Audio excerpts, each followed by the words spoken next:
လှဖို့ဆိုတာအထက်မူက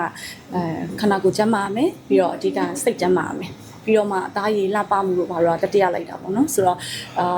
ချွေးထွက်ရမယ်ပြီးတော့လူတယောက်ကစိတ်ကောလူရောကျန်းမာဖို့ကအဓိကဆိုတော့ဂျင်တော့ပုံမှန်သွားဖြစ်တယ်ပေါ့အဲ့လောက်ပါပဲပြီးတော့အစားတောက်အရင်ဆေးချင်ပါတယ်အဲ့လောက်ပဲဒါပေမဲ့ခါကြလို့စားချင်ရင်တော့လည်းစားလိုက်တာပါပဲ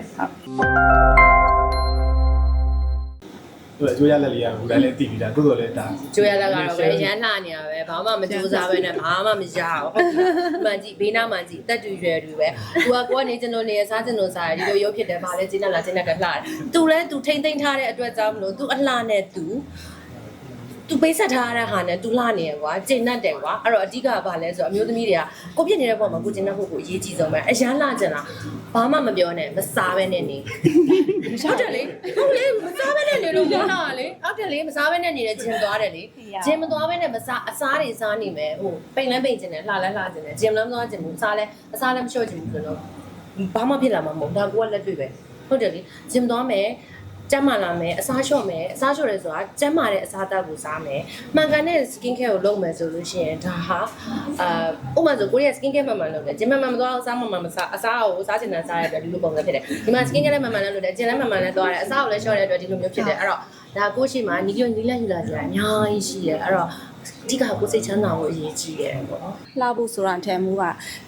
ခန္ဓာကိုယ်ကျန်းမာမယ်ပြီးတော့အဓိကစိတ်ကျန်းမာမယ်ပြီးတော့မှအသားရည်လှပမှုလို့ဘာလို့တတိယလိုက်တာပေါ့နော်ဆိုတော့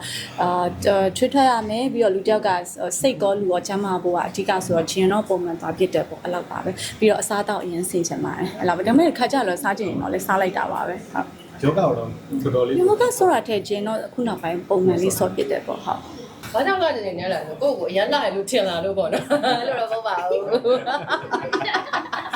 ငါထပ်လာစရာမလိုတော့ဘူးလို့ထင်လာလို့ပြောလို့ရှိရင်ငါနေလည်းငါဆဲကြဒါဟာတာပြောတာပါတာကျင်ကျင်နေလာတာတော့မဟုတ်ဒီသက်တီရွယ်မှာတော့ဒီသက်တီရွယ်မှာလှကျင်ကျင်နေလာတာဟုတ်ဟိုဘယ်လိုပြောမလဲတင်တောင်းတင်နဲ့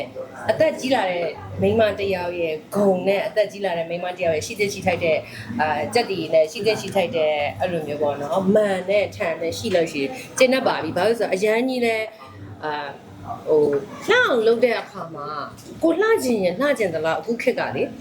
လှကျင်တယ်လို့လုပ်လို့ရတယ်skin care ပဲလိမ့်ပြီးလှကျင်လားဒါမှမဟုတ်လို့ရှိရင်ဆေးကန်းတွေမှာမှန်မှန် facial လုပ်ပြီးလှကျင်တာလားဒါမှမဟုတ်ဆေးတွေမှန်မှန်ထိုးပြီးလှကျင်တာလားကျွေးနဲ့ထိုးတောက်တွေနဲ့ထောက်တည်မလားအတင်နဲ့စွာအဲ့လိုမျိုးနဲ့လှကျင်တာမဟုတ်ဘယ်ဟာမှမှားတယ်မပြောဘူးเนาะမှားတယ်လို့ပြောတာမဟုတ်ဘူးနီးမျိုးစုံနဲ့လှလို့ရတယ်เนาะမှန်ကန်တဲ့နီးနဲ့လှဖို့ပဲလိုတယ်အဲ့တော့ကိုကလှကျင်တယ်ဆိုတာကကိုနေစင်ရဲ့အစားလေးမှန်မှန်ကောင်းကောင်းမွန်မွန်စားမယ်လေးစင်ကန်လေးလုပ်မယ်ကိုဘွားလေးကိုအေးအေးဆေးဆေးနဲ့နေမယ်ပေါ့နော်တကယ်မှန်တယ်ပြောအခုချိန်မှာမကြမ်းမာတဲ့အတွက်ကြောင့်မလို့ weight လည်းမလျှော့နိုင်ဘူး gym လည်းမသွားနိုင်ဘူးအဲ့အတွက်ကြောင့်မလို့ဝါလာတဲ့အတွက်လည်းကိုဘွားနဲ့ကိုလက်ရှိတာကိုလက်ခံတယ်ပေါ့နော်ဟိုမတတ်နိုင်ဘူးပေါ့နော်အဲ့တော့လှကျင်စိန်နေတာတော့မဟုတ်ဘူးဒါပေမဲ့နည်းနည်း confident လေးကိုများလာတာပေါ့နော်ဟုတ်လားအသက်ရလာတဲ့မိန်းမတယောက်အနေနဲ့ဘယ်လိုလဲတော့မသိဘူးတော်လေးပြည့်စုံနေပါပြီမို့မမေးပါနဲ့တော့အဝင်း